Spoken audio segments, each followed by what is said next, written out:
আগে বললাম যে ফিজিক্স, ম্যাথস এবং ইকোনমিক্স কম্বিনেশন, যেটা মেইনলি হয়তো এই কম্বিনেশনে কোনো পরীক্ষার্থী থাকতেও পারে যারা যেই মেন্স পেপার 2 দিচ্ছেন তারা আর্কিটেকচারে ভর্তি হওয়ার জন্যে, সেরকম ছাত্রছাত্রীর সংখ্যা 24 জন।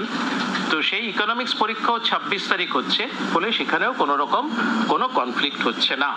ফলে সব দিক দেখে যাতে কোনো রকমভাবে যে মেন্সে যাতে কোনো ছাত্রছাত্রী যারা ইচ্ছুক বসতে তাদের যাতে কোনোভাবেই কোনো সমস্যা না হয়, সেভাবে করেই আমরা এই নতুন রিভাইজ রুটিনটা করলাম। তো এই রুটিনের কপি আপনাদেরকে দিয়ে দেওয়া হবে। তো এইটুকুই আপাতত আমার বলার আছে। যদি আপনাদের কোনো জিজ্ঞাসা থাকে তাহলে ডেফিনেটলি আমি এই 4টে পরীক্ষা, আবার বলছি 4টে ডেট, সেটা আরেকবার আমি রিপিট করছি। 13ই এপ্রিল ওল্ড শিডিউল, যেটা অলরেডি পাবলিশড কাউন্সিল ওয়েবসাইটে, তাতে ছিল হচ্ছে commercial law and preliminaries of auditing, philosophy, আরেকটা হচ্ছে সোশিওলজি। সেটার সাথে যেহেতু যেই মেন্সে কোনো কনফ্লিক্ট নেই, এটাকে যেই মেন্সের ডিউরেশনের মধ্যে ঢুকিয়ে দেওয়া হয়েছে। 18 তারিখ 18 এপ্রিল এই পার্টিকুলার কম্বিনেশনটা হবে, এই পার্টিকুলার সাবজেক্টের পরীক্ষাগুলো হবে। 16ই এপ্রিল কেমিস্ট্রি ছিল, তার সাথে অবভিয়াসলি যারা জার্নালিজম অ্যান্ড মাস কমিউনিকেশন ছিল, সংস্কৃত ছিল, পার্সিয়ান, আরবিক, ফ্রেঞ্চ, এই কম্বিনেশনে মেইনলি কেমিস্ট্রির সাথে যেহেতু যেই মেন্সের একটা ডাইরেক্ট সম্পর্ক রয়েছে, অনেক যারা কেমিস্ট্রি নিয়েছেন তারা যেই মেন্স পরীক্ষায় অবতীর্ণ হওয়ার তারা অ্যাসপিরেন্ট, এই কম্বিনেশনটাকে আমরা 13তে প্রিপোন করলাম, মানে এগিয়ে আনলাম।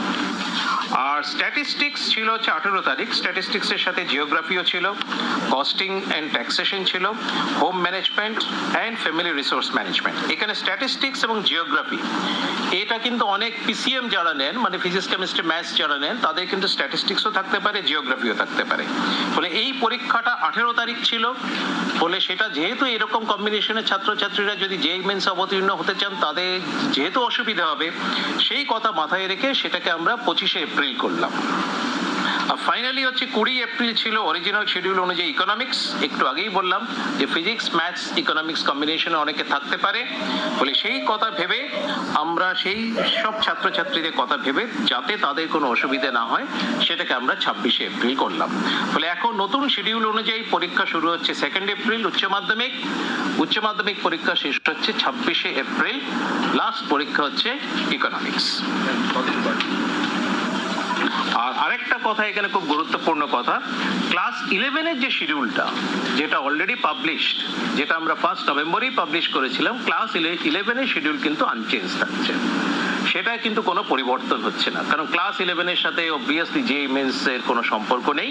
ফলে ক্লাস 11-এর যে শিডিউল অলরেডি পাবলিশ ছিল, এক্স্যাক্টলি সেম শিডিউল অনুযায়ী ক্লাস 11-এর পরীক্ষা হবে।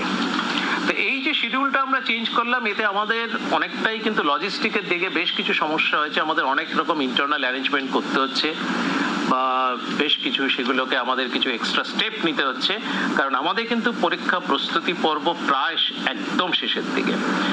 ইভেন সমস্ত কনফিডেন্সিয়াল পেপার এগুলো পর্যন্ত প্যাকিং হয়ে গেছে। সেই অবস্থায় আমাদের পক্ষে এটা খুবই ভীষণভাবেই কিন্তু সমস্যা বহুল এটা জিনিসটা। তো তাও আমরা করছি ইন জেনারেল ছাত্রছাত্রীদের কথা ভেবে, কারণ এটা একটা ন্যাশনাল লেভেল পরীক্ষা এবং একটা পার্টিকুলার স্টেট বোর্ড বা কাউন্সিলের সমস্যা হলে নিশ্চয়ই সেটা তারা পরিবর্তন করবেন না বলেই আমরা ধরেছি। এটা গোটাটাই সরকারের সাথে, মাননীয় সরকারের সাথে আলাপ আলোচনা করেই এই সিদ্ধান্তটা নেওয়া হয়েছে। এই যে আপনি বলছিলেন যে একতরফা একটা রুটিন ঘোষণা করা হয়েছে, এটার কোনো প্রতিবাদ বা কোনো কিছু চিঠি পাঠানো আমরা সরকারকে জানিয়েছি। সরকার যদি সেটা পাঠায়, সরকার সেটা, কিন্তু ঘটনাটা অত্যন্তই দুর্ভাগ্যজনক। আমি আবার এটা বলছি, আজকে 1 নভেম্বর 2021-এ আমরা শিডিউল, যেখানে একদম পুরো পাবলিক জাস্ট ডোমেইনে রয়েছে, সেখানে 1 মার্চ, তার 5 মাস বাদে একতরফা ভাবে ইউনিলেটারালি এভাবে একটা জাস্ট যেই মেন্সের পরীক্ষা শিডিউল পাবলিক। এখনই সাবস্ক্রাইব করো MalayDas টিউটোরিয়াল চ্যানেলটিকে এবং পাশে থাকা বেল আইকনটি অন করে রাখো আমাদের সমস্ত ভিডিও সবার আগে পাওয়ার জন্য।